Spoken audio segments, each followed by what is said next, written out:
being a skill. Some people talk about those things as skills, and Kenneth Faried is a 10 out of 10 in that category. A 6'7" power forward. His athleticism and relentless motor allow him to play much bigger than that. Let's go to our sideline reporter, Doris Burke. Doris, what do you have? Well, thanks, Kevin. Andre Drummond fell to the 9th pick in 2013 on concerns about his passion for the game. 2 years later, he certainly answered those questions and then some. He said, "What's there not to love? You're playing the game that you love, night in and night out. It's a passion game." Kevin, no one questioning his motor now. The best offensive rebounder in the league, Doris. Thank you. Nurkic checked in for Denver. And the Pistons making a change here as well. Caldwell Pope's checked in. And guys, Faried not the most skilled offensively. Most of his points coming on fast breaks, garbage buckets, dunks inside. Yeah, but he's developing a decent touch from around the foul line area, which is a nice addition to his offensive arsenal, Kevin. But, yeah, the big thing is, you know, he's just one of those guys who you can never let your guard down against because he's constant energy. No good from Lawson. Pistons leading by 6. And Caldwell Pope gets the basket. Caldwell Pope's got 5 now. So you can't leave him alone, especially from long range. Denver calls timeout. You know, it's such a treat to watch the game for a living. It doesn't stand still. It keeps evolving. And as we see the leadership changing hands, new commission, new owners, I think that process will continue.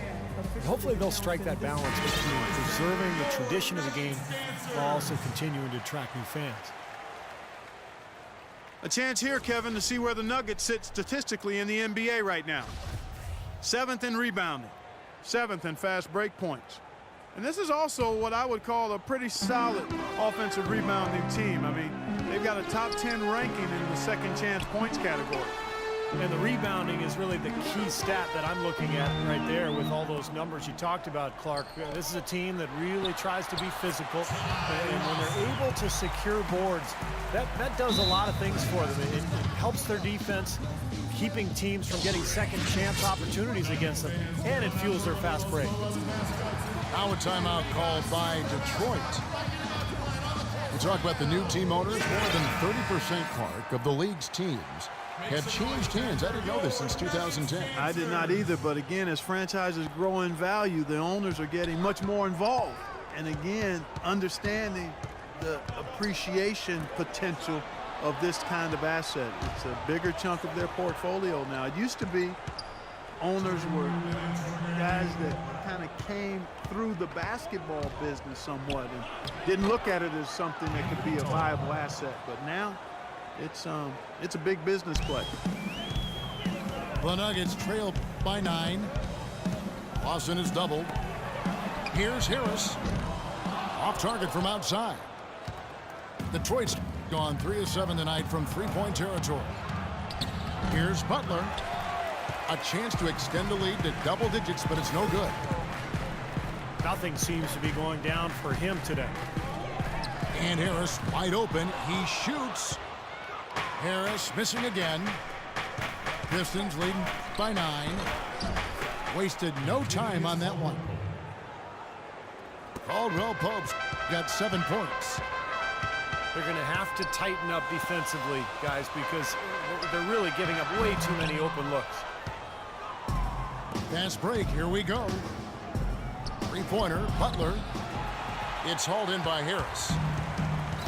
He hit a 3 in the first, but so far has been unable to capitalize here in this quarter. Nurkic the best to Chandler. And another miss by Denver. Here are the Pistons with the ball. They're on a 14-6 run. Jackson gets the bucket. You know, I don't think that was the shot they had in mind, but they'll take it. Harris kicks to Chandler. Basket is good. The assist from Harris. Chandler's got 5 points in the quarter. Boy, they're getting a bunch more threes up here in the second quarter. Yeah, a little trigger happy here, Clark, and you can't win the game with one shot. You got to vary it up and challenge the defense inside. The Nuggets trail by 12. And that's a foul. It's called on Reggie Jackson. That is his first foul of the game. First team foul. Here's Arthur. And the dunk to finish it off. A beauty. They'd love to get more of those, the easiest 2-point spots, and on a fierce finish. Yeah, and that's exactly how they're going to cut into the lead, Kevin. Yeah, that's why they've got to tighten up their D. And I'd be surprised if the defense allows any more free runs to the hoop like that. So we've reached the end of the first half of play. Pistons lead by 10. Stay with us, folks. We'll get back just after halftime to start the third quarter.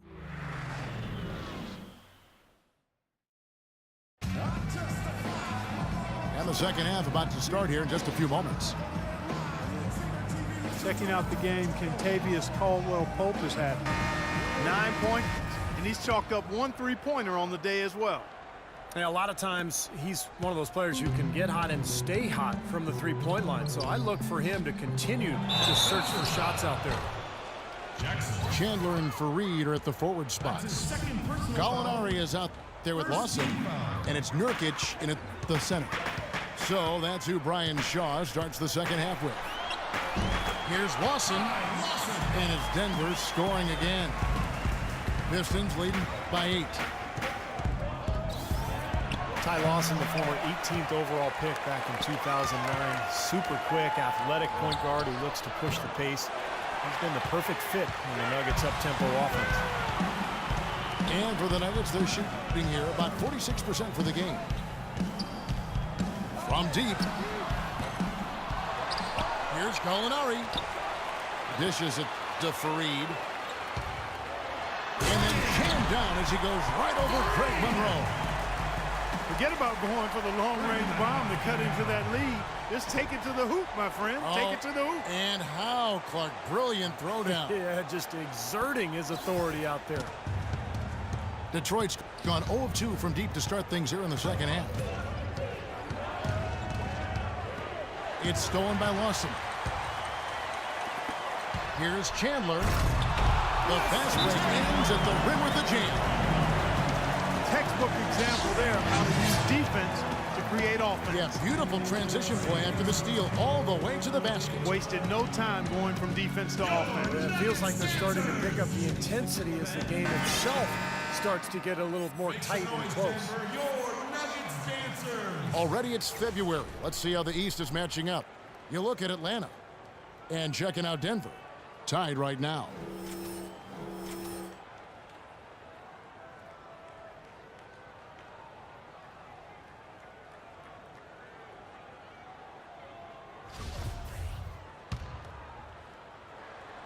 Pistons leading by 4. Outside Jackson. Not watching the line there. That'll be a backcourt violation. These players have been dominant on the glass in their last 10 games, leading the NBA in rebounding. Andre Drummond 4th. He's put on an unbelievable show, rebounding the basketball of late, using that strength in his body so effectively. Right around a minute and a half played here in the third quarter. Lawson drives in. Here's Fareed. And foul called as he misses. He'll go to the line and shoot 2. That's his first personal Well, Steve, Kenneth Fareed really raised in the game. There's so many great stories when he was young. He was challenged by his family in so many ways on the basketball court. at the line for Yeah, two. the story goes that his father once dunked on him and said, "Never let anybody do that on you again." And apparently his mother told him they'd never pass him the ball unless he was tough enough to go get the rebound. So tough love, but apparently it worked. He misses the free throw. And you talk about Fareed's upbringing. His mother, a high school basketball star in her own right, was fighting for her life against the autoimmune disease of lupus. She demanded that he battle just as hard on the court. And you can't discount that in driving Fareed to his greatness. Now we get a chance to check out Andre Drummond. Last 10 games for him have been excellent. 4th in rebounding. And with a top 20 ranking in field goal percentage, he's done a nice job of creating good looks for himself. And Steve, how about his rank in the rebounding department? I mean, the guy is physical, he's strong, and he relishes contact and banging around in there. They double him with Drummond. Lets it fly. And he didn't get quite enough under that one. And Kenneth Faried ending up setting an NCAA record for career rebounds. He said he felt like every rebound was another day for his mother. And now, happily, she's doing better, and he's playing the game he was born to play. Lawson kicks to Gallinari. That is in there. Lawson with the assist. That's pretty much been the norm for them, getting their points off assists and great ball movement. Nice rhythm and flow for this team. Tremendous communication and alertness. Oh, he knows that one should have gone in. That hurts. Chandler kicks to Gallinari. For the lead. Rebound, Detroit. Drummond's got 3 rebounds so far in the game. It's stolen by Lawson. Gallinari with it. Guarded now by Jackson. And Gallinari gets it for Reeves. Boy, extremely opportunistic defense leading to those points there. That dunk clock coming within seconds of the steal. Love the way they convert from defense to offense. But that's what happens when you get all 5 guys on a string defensively, ready to react and make a play. Time called here. The Pistons decide to talk it over. Their last encounter was in Detroit. Yeah, that last meeting, they won the game, and remember, it was a huge day for the bench, and they got some key points from their reserves.